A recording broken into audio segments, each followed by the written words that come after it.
नमस्कार मित्रांनो, आज आपण मुंबई महानगरपालिका ॲक्ट 1888 पुढील कलमे बघणार आहोत. मला कमेंट बॉक्समध्ये भरपूर जणांची टेलिग्राम चॅनलची लिंक होती, तर ती आपण डिस्क्रिप्शनमध्ये दिली आहे. तर ती तुम्ही सर्वांनी बघून घ्या, कारण भरपूर जणांचे कमेंट्स येत आहे की टेलिग्रामची लिंक कोणती. त्या डिस्क्रिप्शनमध्ये आपली लिंक आहे टेलिग्रामची. तर आज आपण महानगरपालिका मतदार यादी प्रकरण 1 आपण बघितलं. प्रकरण 2 मध्ये आपण कलमे बघितली. आता त्यापुढील कलमे आपण बघणार आहोत. महानगरपालिका मतदार यादी कलम नंबर 18 अ. तर त्याच्यात काय आहे, कलममध्ये महानगरपालिकेच्या सर्व निवडणुकींसाठी मतदार याद्या तयार करण्याच्या कामावर देखरेख ठेवणे, त्यासाठी निर्देश देणे व त्यावर नियंत्रण ठेवणे आणि अशा सर्व निवडणुका घेणे ही कामे राज्य निवडणूक आयोगाकडे निहित असतील. नेक्स्ट पॉईंट काय आहे, राज्य निवडणूक आयुक्ताला त्याच्या अधिकारांपैकी आणि कामांपैकी कोणतेही अधिकार व कामे आदेशाद्वारे राज्य निवडणूक आयोगाच्या कोणत्याही अधिकाराकडे किंवा राज्य शासनाच्या उपजिल्हाधिकाऱ्यापेक्षा कमी दर्जाचा नसेल अशा कोणत्याही अधिकाऱ्याकडे किंवा महानगरपालिकेच्या प्रभाग अधिकाऱ्यापेक्षा कमी दर्जाचा नसेल अशा कोणत्याही अधिकाऱ्याकडे सोपवता येतील. हा अधिनियम किंवा नियम यान्वये मतदार याद्या तयार करणे आणि महानगरपालिकेच्या निवडणुका घेणे यांसाठी नेमण्यात आलेले किंवा विशेष रीतीने नेमण्यात आलेले सर्व अधिकारी आणि कर्मचारी राज्य निवडणूक आयुक्ताच्या देखरेखीखाली निदेशानुसार व नियंत्रणाखाली काम करतील. या अधिनियमामध्ये आणि नियमांमध्ये काही अंतर्भूत केलेले असले तरी राज्य निवडणूक आयुक्ताला न्याय व निपक्षपाती निवडणुकांसाठी अधिनियमाच्या व नियमांच्या तरतुदींशी विसंगत नसतील असे विशेष किंवा सर्वसाधारण आदेश अथवा निर्देश काढता येतील. नेक्स्ट काय कलम 18 मध्ये काय म्हटलेलं आहे, निवडणुकीच्या वेळी मतदारांच्या तोताईगिरी प्रतिबंध करण्याच्या दृष्टीने राज्य निवडणूक आयुक्त त्यास योग्य वाटले असे निर्देश मतदान केंद्रांना देऊ शकेल आणि अशा निर्देशांमध्ये मतदारांना लोकप्रतिनिधित्व अधिनियम 1951 यांच्या तरतुदी देण्यात आलेली छायाचित्रासहित ओळखपत्रे त्यांना मतदानाच्या वेळी सादर करण्यास सूचनांचाही समावेश असेल.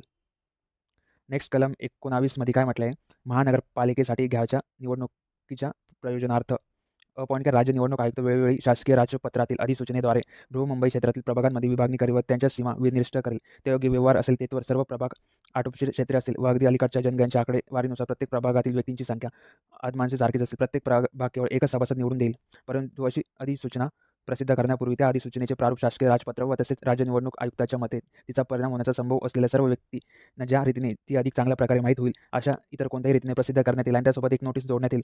या नोटीस ज्या तारखेस किंवा ज्या तारखेच्या कोणत्याही आक्षेप अगर सूचना स्वीकारण्यात येतील ती तारीख व त्या तारखेनंतर असे प्रारूप विचारात घेण्यात येईल ती तारीख निर्दिष्ट करण्यात येईल. राज्य निवडणूक आयुक्त सर्वसाधारण किंवा विशेष आदेशाद्वारे अधिसूचित करेल अशा दिनांकास त्यावेळी अंमलात आलेले विधानसभा मतदार यादीची राज्य निवडणूक आयुक्ताकडून बृहन्मुंबईतील निरनिराळ्या प्रभागांशी अनुरूप असलेल्या निरनिराळ्या भागात विभागणी करण्यात येईल आणि राज्य निवडणूक आयुक्ताने किंवा त्याने प्राधिकृत केलेल्या अधिकाऱ्याने अशा प्रकारे विभागणी केलेले व अधिप्रमाणित केलेले मतदार यादीच्या प्रत्येक भागाची मुद्रित प्रत प्रत्येक प्रभागासाठी यादी असेल. 2.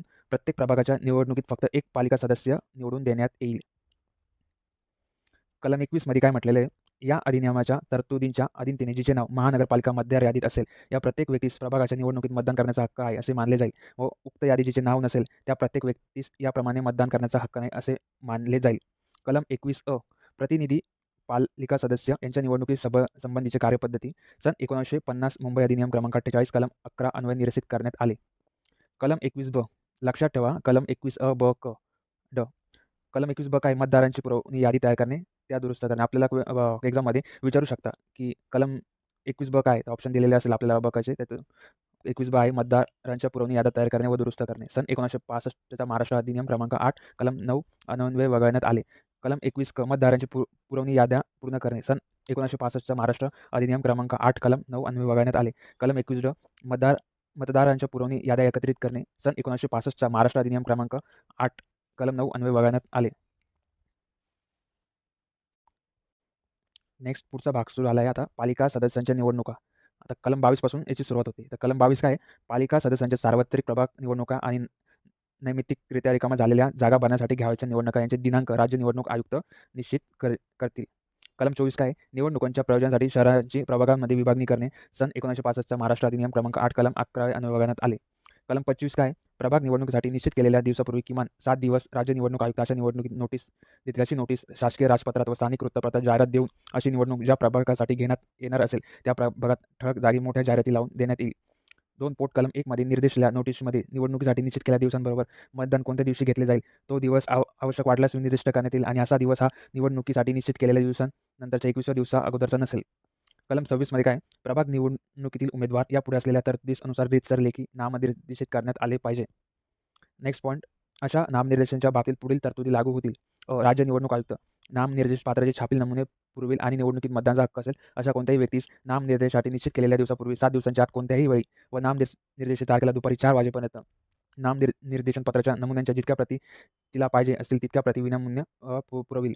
ब काय प्रत्येक नामनिर्देशन पत्रात उमेदवाराचे पूर्ण नाव, वसतिस्थान व त्याचे वर्णन या गोष्टी नमूद केल्या पाहिजे.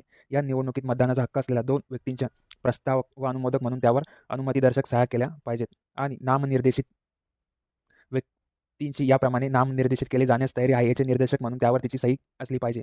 पूर्वी सांगितल्याप्रमाणे अनुमतीदर्शक सही केलेले प्रत्येक नामनिर्देशन पत्र राज्य निवडणूक आयुक्तांचे कार्यालय नामनिर्देशासाठी निश्चित केलेल्या दिवशी दुपारी 5 वाजण्यापूर्वी स्वरूपित करण्यात आले पाहिजे. प्रत्येक उमेदवाराचे नामनिर्देशन स्वतंत्र नामनिर्देशन पत्राद्वारे करण्यात आले पाहिजे. तसेच एखाद्या उमेदवाराचे नामनिर्देशन एकापेक्षा अधिक नामनिर्देशन पत्राद्वारे करता येईल. मात्र मतदानाचा हक्क असलेल्या कोणत्याही व्यक्तीस प्रस्तावक किंवा अनुमोदक म्हणून एकापेक्षा अधिक नामनिर्देशन पत्रांवर सही करता येणार नाही.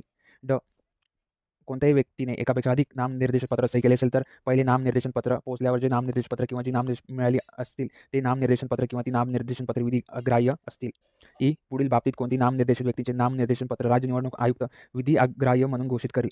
1. जर नामनिर्देशित व्यक्ती कलम 14 पालिका सदस्य म्हणून निवडले जाण्यास पात्र असेल तर, किंवा 2. कलम 26 पोट कलम 1 मध्ये निर्दिष्ट केलेली रक्कम तिने अनामत ठेवली नसेल किंवा ठेवण्यास तजवीज केली नसेल, अथवा 3. कलम 16 मध्ये दर्शवलेल्या कोणत्याही कारणामुळे ती पालिका सदस्य होण्यास निरर्ह असेल तर एकही विधिग्राह्य नामनिर्देश नसेल तर कोणताही पालिका सदस्य निवडून आला नाही असे मानण्यात येईल आणि रिकामी जागा किंवा रिकाम्या जागा भरण्यासाठी कलम 34 खालील कारवाई करण्यात येईल. केवळ एकच विधिग्राह्य नामनिर्देश असेल तर नामनिर्देशित व्यक्ती निवडून आली असल्याचे मानण्यात येईल. जे विधिग्राह्य नामनिर्देशांची संख्या एकापेक्षा अधिक असेल तर नामनिर्देशित व्यक्तींमधून पालिका सदस्यांची निवडणूक करण्यात येईल आणि अशा निवडणुकीस लढवण्यात आलेली निवडणूक असे म्हटले जाईल. परंतु विधिग्राह्यरित्या नामनिर्देशित झालेला कोणताही उमेदवार मरण पावला किंवा नामनिर्देशासाठी असलेल्या तारखेनंतर 3 दिवसांपेक्षा उशिरा नसेल अशा दिवशी निवडणूक न लढवण्याचा आपला इरादा असल्याशिवाय राज्य निवडणूक आयुक्तास त्याने लेखी कळवले आणि त्यानंतर फक्त एक विधिग्राह्य नामनिर्देशन राहिले तर विधिग्राह्यरित्या नामनिर्देशित झालेले उर्वरित उमेदवार हा निवडून आला असे मानले जाईल. परंतु आणखी असे की ज्या उमेदवाराने आपले उमेदवार मागे घेतले असेल त्याच उमेदवारी मागे घेतल्याचा त्याचा निर्णय रद्द करण्याचा किंवा त्याच निवडणुकीसाठी उमेदवार म्हणून पुन्हा नामनिर्देशित केले जाण्याची मुभा दिली जाणार नाही. की निरनिराळ्या प्रभागांसाठी 2 किंवा अधिक प्रभाग निवडणुका एकाच वेळी घेण्यात आल्या असतील तेव्हा कोणत्याही व्यक्ती एकापेक्षा अधिक प्रसंगी करता खंडाखाली निवडून आलेला पालिका सदस्य आहे असे मानण्यात आले असेल तर अशी व्यक्ती राज्य निवडणूक आयुक्ताकडून त्यासंबंधी लेखी नोटीस तिला मिळाल्यानंतर 24 तासाच्या आत राज्य निवडणूक आयुक्तास लेखी पसंती त्यावर सही करून त्याद्वारे ज्या एक प्रभागासाठी ती काम करणार असेल तो प्रभाग कळवेल आणि असे हे करणार तिने कसूर केल्यास राज्य निवडणूक आयुक्त पसंतीसाठी दिलेला अवधी संपेल तेव्हा ज्या एका प्रभागासाठी ती काम करेल तो प्रभाग घोषित करेल. याप्रमाणे कळवलेली पसंती किंवा केलेली घोषणा निर्णायक असेल आणि ज्या प्रभागासाठी किंवा प्रभागांसाठी अशा व्यक्ती कामे करायच्या नसेल त्या प्रभागांसाठी तिचे नामनिर्देशित रद्दबद्दल झाले असे मानले जाईल. पूर्वोक्तप्रमाणे प्रभाग निवडणुका घेण्यात येतील तेव्हा जी कोणती व्यक्ती कोणत्याही एका किंवा अधिक प्रभागासाठी निवडून आलेली पालिका सदस्य असे मानण्यात आले असेल ती जर ज्या कोणत्याही एक किंवा अधिक प्रभागांच्या नामनिर्देशांची संख्या रिकाम्या जागांच्या संख्येपेक्षा अधिक असेल त्या प्रभागासाठी किंवा प्रभागासाठी सुद्धा रितसर नाम निर्देशित झालेली असेल तर अशी व्यक्ती त्या संबंधी आयुक्ताकडून लेखी नोटीस तिला मिळाल्यानंतर 24 तासांच्या आत राज्य निवडणूक आयुक्तास लेखी पसंती त्यावर सही कळून त्याद्वारे त्या प्रभागासाठी किंवा ज्या कोणत्याही एका प्रभागासाठी ती निवडून आली असेल त्या प्रभागासाठी ती काम करणार आहे किंवा कसे अथवा इतर प्रभागासाठी किंवा अनेक प्रभागासाठी लढवणाऱ्या येणाऱ्या निवडणुकीत किंवा निवडणुकीनंतर ती उमेदवार म्हणून उभी राहणार आहे किंवा कसे हे कळविल. अशी पसंती कळविण्यात तिने कसूर केल्यास राज्य निवडणूक आयुक्त तिला पसंतीसाठी दिलेला अवधी संपेल तेव्हा अशी व्यक्ती ज्या प्रभागासाठी ती निवडून आली असेल त्या प्रभागासाठी किंवा ज्या प्रभागासाठी निवडून आली असेल त्यापैकी एखाद्या प्रभागासाठी काम करेल असे घोषित करेल आणि कोणत्या इतर प्रभागांसाठी झालेले तिचे नामनिर्देशन रद्दबातल झाले असे मानले जाईल. अशा व्यक्तीने पूर्वोक्तप्रमाणे लढवण्यात येणाऱ्या निवडणुकीत किंवा निवडणुकांमध्ये उमेदवार म्हणून उभे राहण्याचे लेखी पसंतीद्वारे कळवले असेल तर ज्या इतर प्रभागांसाठी किंवा प्रभागांमध्ये निवडून आले असेल त्या प्रभागासाठी किंवा प्रभागांसाठी झालेले तिचे नामनिर्देशन रद्दबद्दल झाले आहे असे मानले जाईल. या खंडाखाली कळवलेली कोणतीही पसंती किंवा केलेली कोणतीही घोषणा निर्णायक असेल. पुढचा कलम आहे कलम 26 कलम 26 मध्ये म्हटलं आहे प्रभाग निवडणुकीसाठी उमेदवाराच्या नामनिर्देशित नेमलेल्या तारखेस किंवा तारखेपूर्वी प्रत्येक उमेदवार निवडून निर्णायक अधिकाऱ्याकडे 5,000 रुपये इतकी रक्कम रोखीने अनामत म्हणून ठेवील किंवा ठेवीचे तजवी करेल आणि अशा प्रकारे अनामत रक्कम ठेवण्यात आली नसेल तर कोणत्याही उमेदवार रितसर नामनिर्देशित झालेला आहे असे मानण्यात येणार नाही. परंतु उमेदवार अनुसूचित जातीचा, अनुसूचित जमातीचा, नागरिकांचा मागास वर्गाचा किंवा महिला असेल तर ही अनामत रक्कम 2,500 रुपये इतकी असेल. लक्षात ठेवा 2,500 रुपये एवढी अनामत रक्कम. परंतु आणखी असे की उमेदवार एकापेक्षा जास्त नामनिर्देशात भरली असतील तर प्रत्येक नामनिर्देशित पत्राकरता स्वतंत्र रक्कम अनामत म्हणून ठेवण्याची आवश्यकता असणार नाही. 2. पुढील उपस्थित अनामत रक्कम परत करण्यात येईल. उमेदवार रितसर निवडून आले असे घोषित करण्यात आले किंवा असे मानण्यात आले तर अथवा नामनिर्देश दिवसानंतर 3 दिवसापेक्षा उशीर नसेल अशा उमेदवाराने निवडणूक न लढवण्याचा आपल्या विरोधात राज्य निवडणूक आयुक्तास लेखी कळवला असेल तर अथवा उमेदवाराने नामनिर्देश विधी अग्राह्य असल्याचे घोषित करण्यात आले तर अथवा नामनिर्देशन पत्रांच्या छाननीनंतर आणि मतदान सुरू होण्यापूर्वीच्या उमेदवार मरण पावला तर अथवा उमेदवार निवडून आला नसेल परंतु त्याने पोट कलम 4 मध्ये निर्दिष्ट केलेल्या संख्येपेक्षा अधिक विधिग्राह्य मते मिळवली असतील तर अनामत रक्कम ज्या व्यक्तीने दिली असेल त्या व्यक्तीस ती परत करण्यात येईल. मतदानासाठी निश्चित केलेल्या तारखेपूर्वी उमेदवाराने मरण पावल्यास अनामत रक्कम त्याने दिलेली असेल तर ती त्याच्या कायदेशीर प्रतिबंध परत करण्यात येईल किंवा उमेदवाराने दिलेली नसेल तर ज्या व्यक्तीने ती दिली असेल त्या व्यक्तीस परत करण्यात येईल. नेक्स्ट पॉईंट आहे उमेदवार निवडून आला नाही आणि त्याच मिळाली विधिग्राह्य मतदारांची संख्या विधिग्राह्य मतदारांच्या एकूण संख्येच्या 1/8 इतका संख्येपेक्षा अधिक नसेल तर त्याची अनामत रक्कम महानगरपालिकेकडे समाप्त होईल. अनामत रक्कम समाप्त झाली नाही तरी कलम 32 खाली निवडणुकीचा निकाल घोषित करण्यात आल्यानंतर शक्य तितक्या लवकरात लवकर परत करण्यात येईल.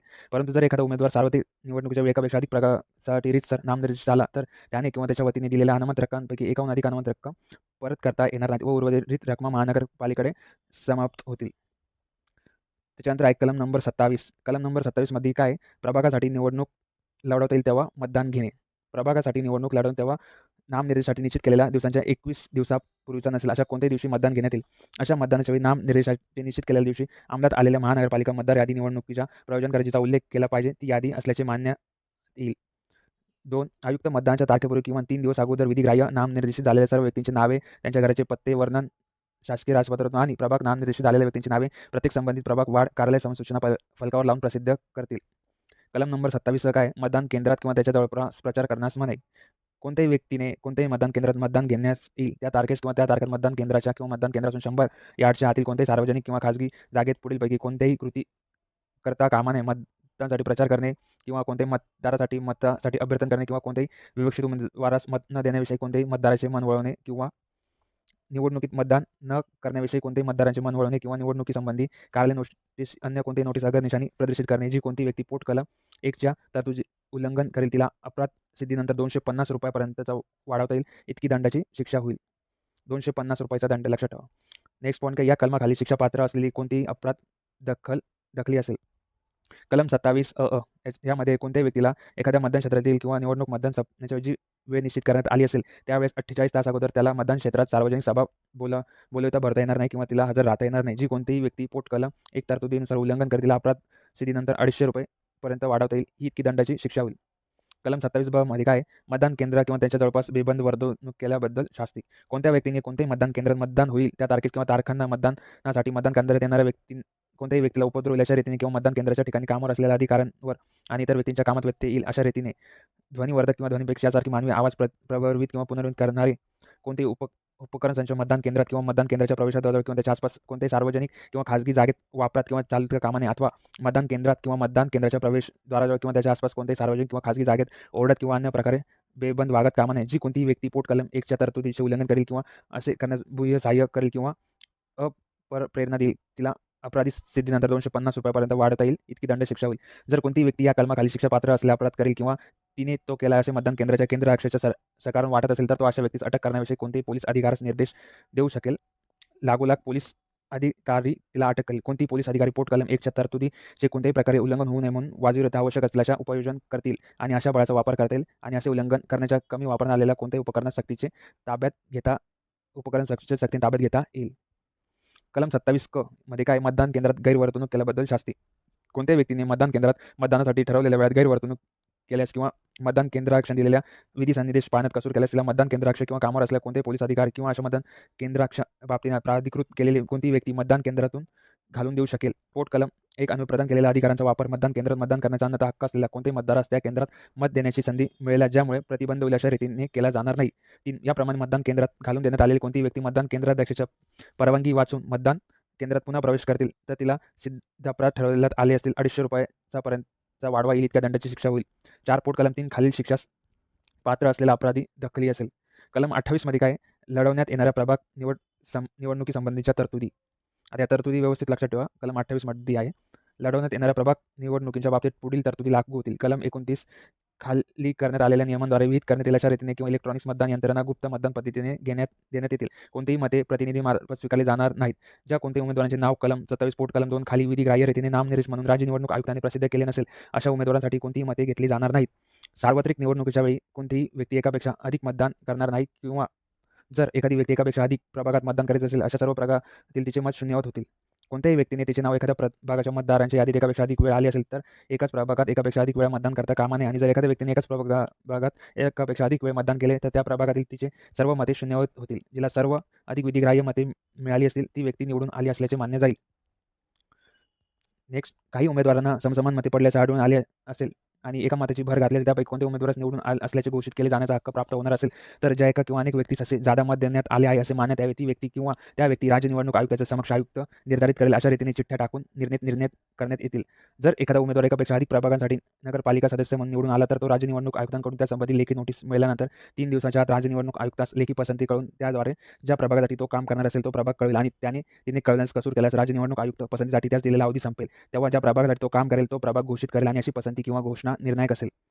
जेव्हा अशी पसंती किंवा घोषणा करण्यात आली असेल तेव्हा उपरोक्त उमेदवार ज्या प्रभागासाठी काम करणार नसेल त्या कोणत्याही प्रभागात अशा उमेदवारांसाठी नोंदली गेलेली मते देण्यास आलेली नाहीत असे मानले जाईल आणि अशी मते देण्यात आली असती तर जो कोणत्याही उमेदवार अशा प्रभागासाठी निवडून आल्याचे घोषित करण्यात आले असता तो उमेदवार त्या प्रभागासाठी निवडून आले असे मानले जाईल. राज्य निवडणूक आयुक्त शक्य असेल तितक्या लवकर निवडणुकीचा निकाल घोषित करेल व अशा निकालात प्रत्येक उमेदवारास मिळालेल्या विधिग्राह्य मतांची संख्या विनिर्दिष्ट करेल आणि तो प्रत्येक प्रभागासाठी याद्या तयार करून घेईल व त्या सर्व उमेदवारांची नावे तो प्रत्येक उमेदवारास मिळालेल्या विधिग्राह्य मतांची संख्या विनिर्दिष्ट केलेली असेल. या प्रयोजनासाठी आयुक्त जे नियम करतील त्यास अनुसरून आणि तो विहित करेल अशी फी देण्यात आल्यावर अशा यादीची एक प्रत विभागाच्या कोणत्याही उमेदवारास पुरवण्यात येईल आणि त्या प्रभागाच्या कोणत्याही उमेदवारास निरीक्षणासाठी उपलब्ध करून देण्यात येईल. कलम 28 अ मध्ये काय निवडणुकीत मतदानाची गुप्तता राखणे. निवडणुकीत मत नोंदणी किंवा मताची मोजणी संबंध असलेले कोणतेही काम करणारा प्रत्येक अधिकारी, लिपिका, करता किंवा इतर व्यक्ती मतदानाची गुप्तता राखील व गुप्तता राखण्याचे काम मदत करेल आणि अशी गुप्तता भंग करण्याच्या हेतूने कोणत्याही कार्याने किंवा त्या खाली अधिकृत अशा एखाद्या प्रयोजनासाठी असेल तर ते खेळीस एरवी कोणत्याही व्यक्तीस कोणतीही माहिती देता येणार नाही. त्यानंतर नेक्स्ट पॉईंटमध्ये म्हटलं जी कोणती व्यक्ती पोट कलम 1च्या तरतुदींचे उल्लंघन करेल तिला सिद्ध अपराध ठरवण्यात आले असेल 3 महिन्यापर्यंतचा वाढवता येईल इतक्या अवधीच्या कैदीची शिक्षा होईल किंवा दंडाची शिक्षा होईल किंवा या दोन्हीची शिक्षा होतील. आता कलम 28 ब मध्ये काय म्हटलेलं आहे निवडणुकीच्या संबंधितील अधिकारी वगैरे यांनी उमेदवारांच्या वतीने काम न करणे किंवा मतदानाच्या बाबतीत वजन खर्च न करणे. जी कोणती व्यक्ती निवडणुकीत मतदान केंद्राक्ष किंवा मतदान अधिकारी असेल अथवा निवडणुकीसंबंधीचे कोणतेही काम करण्यासाठी राज्य निवडणूक आयुक्तांनी किंवा अशा मतदान केंद्रामध्ये नेमलेला पदनिर्देश केलेला किंवा अधिकार प्रदान केलेला अधिकारी किंवा कर्मचारी असेल ती व्यक्ती निवडणूक घेताना किंवा निवडणुकीच्या अव्यवस्था बघताना एखाद्या उमेदवार निवडणूक यशाची संभाव्यता वाढवण्यासाठी मत देण्याव्यतिरिक्त कोणतीही कृती करणार नाही. पूर्वोक्त अशा कोणत्याही व्यक्तीने आणि पोलीस दलातील कोणत्याही व्यक्तीने निवडणुकीत कोणत्याही व्यक्तीने आपले मत द्यावे म्हणून तिचे मन वळवण्याचा अथवा निवडणुकीत आपले मत देण्यापासून कोणत्याही व्यक्तीला परावृत्त करण्याचा अथवा निवडणुकीत कोणत्याही व्यक्तीस मत देण्याबाबतीत कोणत्याही प्रकारे वजन खर्च करण्याचा प्रयत्न करता कामा नये. जी कोणतीही व्यक्ती पोट कलम 1 किंवा पोट कलम 2 यांच्या तरतुदीचे उल्लंघन करेल तिला सिद्ध अपराध ठरवता आले असतील 6 महिन्यांपर्यंत वाढवता येईल इतक्या अवधीची कायदेशीर शिक्षा होईल किंवा दंडाची शिक्षा होईल किंवा या दोन्ही शिक्षा होतील. कलम 28 क निवडणुकीच्या संबंधातील कार्यालयीन कर्तव्याचा भंग. कलम 28 क मध्ये आहे की हे कलम जिला लागू आहे अशी कोणती व्यक्ती वाजवी कारण नसताना आपल्या कार्यालयीन कर्तव्याचा भंग करून कोणतेही कृती किंवा वर्जन केल्याबद्दल दोषी असेल तर तिला सिद्ध अपराध ठरवण्यात आले असेल तर 500 रुपयापर्यंतचा वाढवता येईल इतकी दंडाची शिक्षा होईल. पूर्वक असे कोणती कृत्य किंवा वर्जन केल्याबद्दलच्या कोणत्याही व्यक्तीस नुकसान भरपाईचा कोणतेही दावा किंवा इतर कोणत्याही कायदेविषयक कारवाई दाखल करता येणार नाही. हे कलम ज्यांना लागू आहे त्या व्यक्ती म्हणजे मतदान केंद्राक्ष मतदान अधिकारी आणि महानगरपालिकेच्या मतदार याद्या तयार करणे उमेदवारांची नामनिर्देशन पात्र स्वीकारणे किंवा उमेदवारी मागे घेणे किंवा निवडणूक मतनोंदणी करणे किंवा मतमोजणी केली यासंबंधी कोणतेही काम करण्यासाठी नेमलेली पद निर्देशित केलेली किंवा अधिकार प्रदान केलेली इतर कोणतीही व्यक्ती किंवा अधिकारी याहोत आणि या कार्यालयीन कर्तव्य शब्दप्रयोगाचा अर्थ कलमाच्या प्रयोजनकर्ता तरतुदीनुसार लावण्यात येईल. मात्र या शब्दप्रयोगात प्रस्तुत अधिनियमाद्वारे किंवा त्याखाली सोपवण्यात कर्तव्याहून अन्य कर्तव्यांचा समावेश होणार नाही. नेक्स्ट कलम आहे कलम नंबर 28 ड. याच्यात म्हटलं आहे की मतदान केंद्रातून मतपत्रिका काढून नेणे हा अपराध असणे. कोणती व्यक्ती कोणत्याही निवडणुकीच्या वेळी एखाद्या मतदान केंद्रातून मतपत्रिका कपट्याने घेईल किंवा घेण्याचा प्रयत्न केला किंवा असे कोणती कृत्य करण्यास जाणून बुजून सहाय्य करेल किंवा अप्रेरित येईल तिला सिद्ध अपराध ठरवण्यात आले असता 1 वर्षापर्यंत शक्य इतकी अवधीची कैदेची किंवा 500 रुपये वाढवता येईल इतकी दंडाची शिक्षा होईल किंवा या दोन्ही शिक्षा होतील. कोणतीही व्यक्ती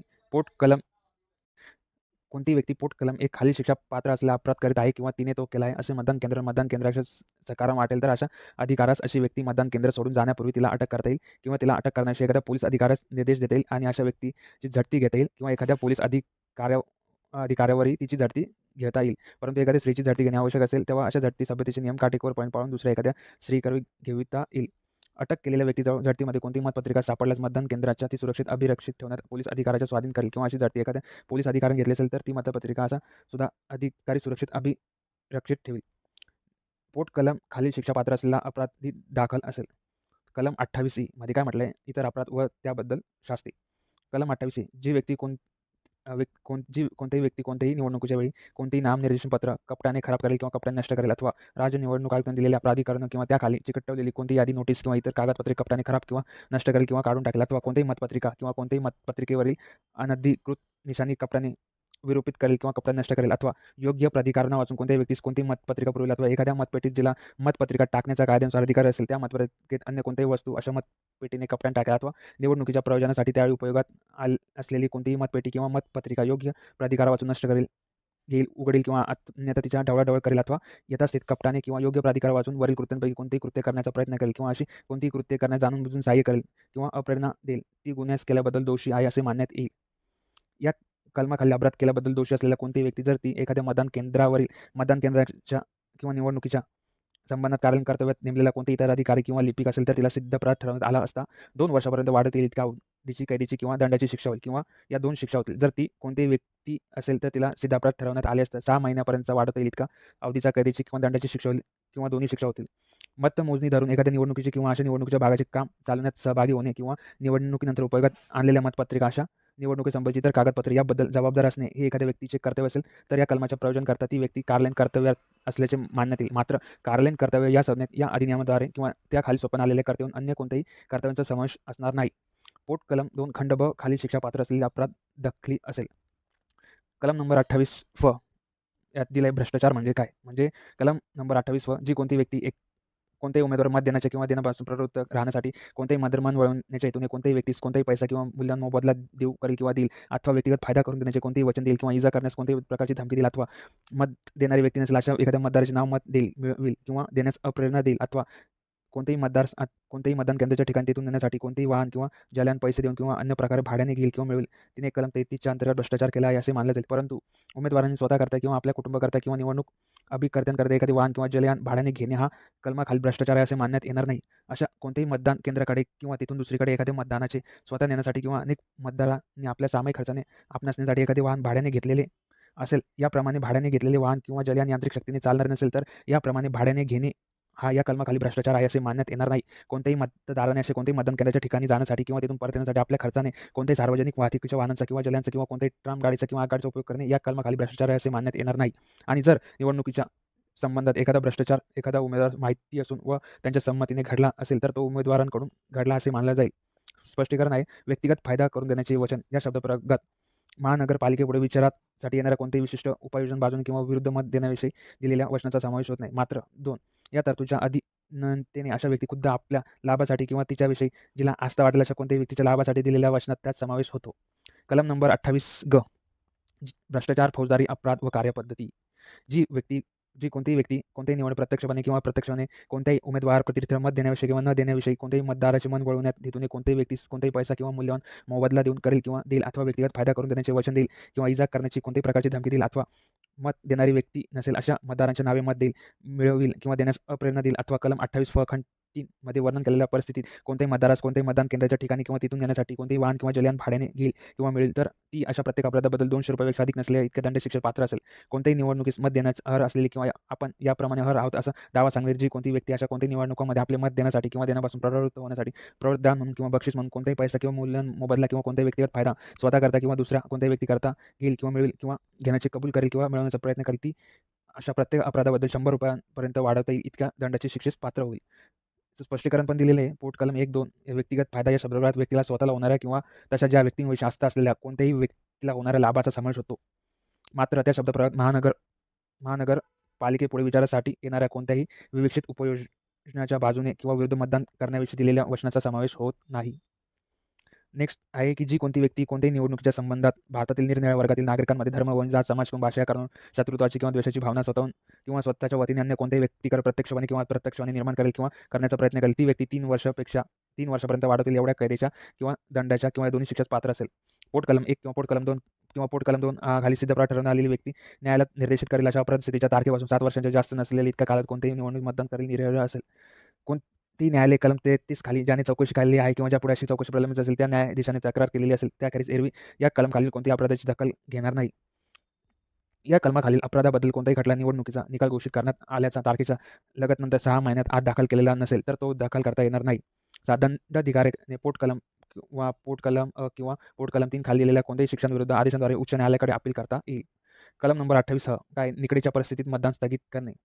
कलम नंबर 28 कोणत्याही निवडणुकीत कोणतेही मतदान केंद्रावरील कामकाज कोणत्याही दंगलीमुळे किंवा उघड हिंसाचारामुळे व्यत्यय किंवा अडथळा असेल अथवा कोणत्याही नैसर्गिक आपत्तीमुळे किंवा इतर कोणत्याही पुरेशा कारणांमुळे कोणत्याही मतदान केंद्रात मतदान घेणे शक्य नसेल तर यथास्थित राज्य निवडणूक आयुक्त या संबंधी अशा निर्देशाच्या अधीन राहून अशा मतदान केंद्राच्या केंद्राक्ष नंतर अधिसूचित करण्यात येईल अशा दिनांकावर मतदान स्थगित करण्यात आले असल्याचे घोषित केले आणि मतदान केंद्राक्षाने मतदान या प्रकारे स्थगित केले असेल त्या बाबतीत तो राज्य निवडणूक आयुक्तास त्या संबंधित ताबडतोब कळेल.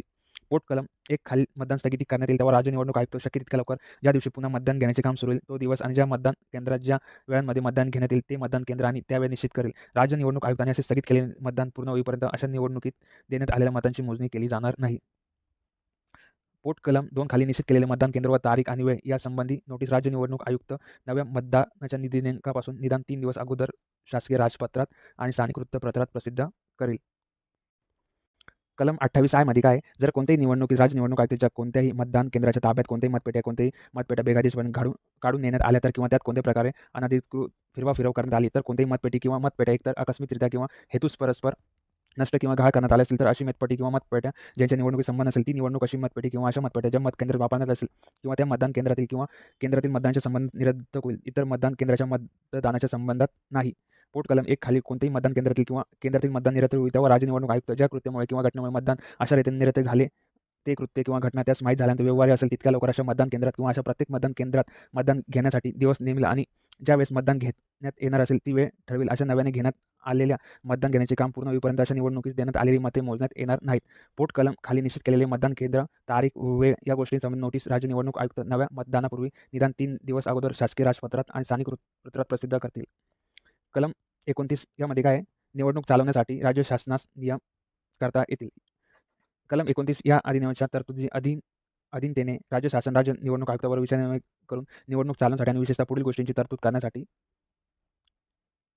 मतदान केंद्र व मतदान अधिकारी यांची मतदानाच्या कामी सहाय्य करण्यासाठी इतर व्यक्तींची नेमणूक करणे आणि असे इतर व्यक्ती किंवा त्यांना सेवेबद्दल द्यायचे पारिश्रमिक मते नोंदवण्यासाठी मतदान केंद्रात ज्या वेळ उघडे राहतील ती वेळ मतपत्रिका छापणे व त्या देणे महानगरपालिका मध्यराधित अनुषंगाने मतदानाची तपासणी करणे तोत्यागिरी प्रतिबंध करण्यासाठी मतपत्रिका मागणारे प्रत्येक मतदार डाव्या तर्जनी किंवा इतर कोणत्याही बोटावर पक्के शाईने निशाणी करणे तसेच जो कोणतेही मतदार आपल्या डाव्या तर्जनी किंवा इतर कोणत्याही बोटावर पक्के शाईने निशाणी करून देण्याचे नाकारेल किंवा ज्या कोणत्याही मतदाराच्या डाव्या तर्जनी किंवा इतर कोणत्याही बोटावर अशी पक्के शाईची निशाणी केलेली असेल आढळून येईल त्या मतदाराला देण्यात आली मतपत्रिका परत घेणे मते ज्या रीतीने द्यायची ती रीत विशेषतः निरीक्षक मतदारांच्या किंवा शारीरिक किंवा इतर समर्थ असलेल्या मतदारांच्या बाबतीत मते ज्या रीतीने द्यायची आहे ती रीत अपेक्षित मतांच्या बाबतीत किंवा मतदार म्हणून इतर व्यक्तींनी मत दिल्यानंतर असा मतदार आपण आहोत असे सांगणाऱ्या व्यक्तीस प्रदत्त मतांच्या बाबतीत अनुसाराची कार्यपद्धती मतांची छाननी मतपत्रिका आणि निवडणुकीसंबंधीची इतर कागदपत्रे ते जेवढ्या कालावधीकरता जतन करून ठेवायचे असतील तेवढ्या कालावधीकरता ते सुरक्षित अभिरक्षित ठेवणे अशा कागदपत्रांचे निरीक्षण करणे व ते हजर राहणे आणि निवडणूक चालवण्यासंबंधीला योग्य वाटेल असे इतर नियमन करता येतील परंतु अशा कोणत्याही नियमांमध्ये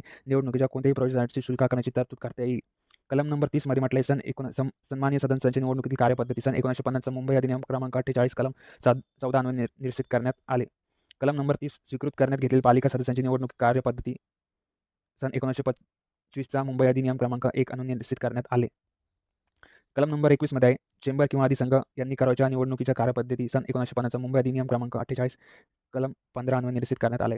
कलम 31 अ मध्ये सन 1931 मुंबई अधिनियम क्रमांक 17 कलम 3 अन्वये निश्चित करण्यात आले. कलम 32 मध्ये मांडण्यात आले निवडणुकीचे निकाल घोषित करणे ज्या कोणत्याही व्यक्ती निवडणूक आल्या असतील नावे लढवण्यास असलेल्या निवडणुकीच्या बाबतीत प्रत्येक उमेदवार नोंदण्यात आलेल्या मतांची संख्या प्रमाणित करून राज्य निवडणूक आयोगास योग्य वाटेल अशा रीतीने प्रत्येक निवडणुकीचा निकाल घोषित करण्यात येईल. कलम 33 मध्ये म्हटले लघुवाद न्यायालयाच्या मुख्य न्यायाधीशाने निवडणूक अर्जांची सुनावणी करणे आणि ते निकालात काढणे. पालिका सदस्यांच्या जागेसाठी जी व्यक्ती निवडून आलेली आहे असे घोषित करण्यात आले असेल अशा व्यक्तीच्या अर्थसंबंध वाद असेल तर किंवा राज्य निवडणूक आयुक्त नामनिर्देशन अयोग्यरित्या नामंजूर केल्यामुळे किंवा अयोग्यपणे मत घेणे किंवा नाकारण्यात आल्यामुळे किंवा इतर कोणत्याही कारणामुळे कोणत्याही निवडणुकीच्या विधिग्राह्य आक्षेप घेतला असेल एखाद्या व्यक्तीस कलम 28 फ च्या अंतर्गत भ्रष्टाचार केला आहे या मुद्द्यावर तिचा निवडणूक विधिग्राह्यपेक्षा आक्षेप घेण्यात आला असेल महानगरपालिका मध्ययादीत नाव कोणत्याही व्यक्तीस कलम 28 खंड के खाली विहित केली यादी ज्या तारखेस विक्रीसाठी किंवा निरीक्षणासाठी ठेवण्यात आली असेल त्या तारखेपासून 10 दिवसांच्या आत कोणत्याही वेळी लघुवाद न्यायालय मुख्य न्यायाधीशाकडे अर्ज करता येईल. जर असा अर्ज कोणत्याही विवेचित उमेदवार निवडून आल्याचे घोषित केले जाण्यासाठी असेल तर अर्जदार कलम 32 खाली राज्य निवडणूक आयुक्ताने घोषित केलेल्या निकालानुसार ज्यांना उक्त उमेदवारापेक्षा अधिक मते मिळाली असतील अशा सर्व उमेदवारांना ते निवडून आलेले आहेत असे घोषित करण्यात आले नसले तरी आपल्या अर्जाची पक्षकार करेल आणि अशा रीतीने उक्त उमेदवारांविरुद्ध कारवाई चालवण्यात येईल. त्याच रीतीने त्यांच्याविरुद्ध कारवाई चालविल. मुख्य न्यायाधीश त्याचे फरमेल तेव्हा उक्त अर्जातील इतर पक्षकारा जो पर्याय देण्याविषयी अर्जदार फरमावत येईल त्या पर्यायादखल प्रतिभूती म्हणून अर्जदार 500 रुपये इतकी रक्कम किंवा त्या दिवशी बाजारभावाप्रमाणे तेवढ्याच किमतीच्या सरकारी कर्ज रोख्यांच्या रूपात न्यायालयात अनुमत ठेवेल. उक्त मुख्य न्यायाधीश त्यास आवश्यक वाटेल असे चौकशी केल्यानंतर उक्त निवडणूक ही विधिग्राह्य निवडणूक होती आणि जिच्या निवडणुकीस आक्षेप आला होता ती व्यक्ती निर्यार्ह असे आढळून आले तर तो निवडणुकीत घोषित केलेला निकाल कायम राहील. जिच्या निवडणुकीस आक्षेप आला होता ती व्यक्ती पालिका सदस्य असणे निर्यार्ह आहे असे त्यास आढळून आले तर तो अशा व्यक्तीच्या निवडणूक रद्दबद्दल आहे असे घोषित करेल. उच्च निवडणूक विधी ग्राह्य नाही असे त्यात आढळून आले तर तो अपास्त करेल. वरील कोणत्याही बाबतीत तो असा निर्देश देईल की उक्त व्यक्तीनंतर ज्या कोणत्याही उमेदवारांची नावे त्यानंतर सर्वाधिक मते नोंदवण्यात आली असतील आणि ज्याच्या निवडणूक आक्षेप घेण्यास कोणतेही वादकारण आढळून आले नसेल, तो उमेदवार निवडून आला आहे असे मानण्यात येईल. 2 एखाद्या व्यक्तीने कलम 28 च्या अंतर्गत भ्रष्टाचार केला आहे किंवा या मुद्द्यावर तिच्या निवडणूक आक्षेप घेतला आला असेल, त्या उमेदवाराने भ्रष्टाचार केला आहे अशी मुख्य न्यायाधीशाची खात्री असेल, तो असा उमेदवार आहे. त्या निवडणुकीच्या प्रयोजनासाठी आणि सार्वत्रिक निवडणूक निवडून आलेल्या पालिका सदस्यांच्या चालू पदावधीमध्ये घेण्यात येईल अशा निवडणुकीच्या प्रयोजनासाठी निर्याय आहे असे घोषित करेल आणि जर असा उमेदवार निवडून आलेला असेल, तर त्याची निवडणूक अपास्त करेल. उक्त मुख्य न्यायाधीशाचा आदेश निर्णायक असेल. 5 पूर्वगामी तरतुदीनुसार हरकत घेण्यात न आलेली प्रत्येक निवडणूक सर्व उद्देशांकरिता निर्दोष व विधिग्राह्य निवडणूक असल्याचे मानण्यात येईल. त्यानंतर कलम नंबर 34 मध्ये निवडणूक निष्फळ झाली किंवा पस्त करण्यात आली असेल तर अनुसरायची कार्यपद्धती. तर कलम 34 मध्ये म्हटलं आहे, कोणत्याही निवडणुकीच्या वेळी किंवा नैमित्त रिकामी जागा भरण्यासाठी घेण्यात आलेल्या निवडणुकीच्या वेळी कोणती पालिका सदस्य निवडून आला असेल किंवा कलम 33 पोट कलम 2 खाली कोणत्याही पालिका सदस्यांची निवडणूक अपस्त करण्यात आली असेल, अशा उक्त पोट कलमाखालील अशा पालिका सदस्यांच्या जागी जो निवडून असल्याचे मानण्यात येईल असा इतर कोणताही उमेदवार नसेल, तर राज्य निवडणूक आयुक्त नव्या निवडणूक घेण्यासाठी दुसरी तारीख नेमून दिली व त्यानुसार नवीन निवडणूक घेण्यात येईल. या कलमातील निवडून आलेला पालिका सदस्य कलम 9 खालील नैमित्त रिकामी जागा भरण्यासाठी निवडून आले असे मानण्यात येईल. आता कलम 35 मध्ये काय, शासनाने पालिका सदस्यांची नेमणूक करणे. आता कलम 35 मध्ये म्हटलेले शासनाने पालिका सदस्यांची नेमणूक केव्हा करतात? सन 1938 चा मुंबई अधिनियम क्रमांक 13 कलम 14 अन्वये निरसित करण्यात आले. आता नेक्स्ट टॉपिक आहे महानगरपालिकेचे कामकाज. जर तुम्ही या व्हिडिओला प्रतिसाद दिला तर आपण कंटिन्यू करू शकतो. धन्यवाद.